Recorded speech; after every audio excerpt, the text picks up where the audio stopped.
Mga pagkain na nakakadagdag ng ating timbang. Una, fruit juices. Sa advertisement, healthy daw. Pwede naman, basta from fresh fruits, no added sugar. Ang ready-to-drink juice ay mataas ang sugar content plus artificial flavor lang yan.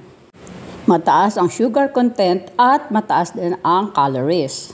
Salad dressing. Hindi naman masarap ang salad kung walang pampalasa o timpla, diba? It adds flavor to our salad, pero mataas po ang calories and fats, up to 100 calories and 10 grams of fat ang ating salad dressing. So gawa na lang tayo.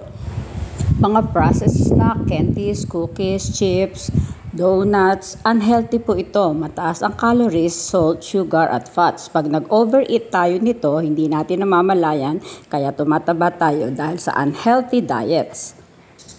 Ganon din ang white bread and pasta. Gawa po ito sa refined grains. Minsan ayaw mo ng rice, pero pasta naman ang ipinalit mo. Mataas din po ang calories and low in fiber, so nakaka-contribute to weight gain.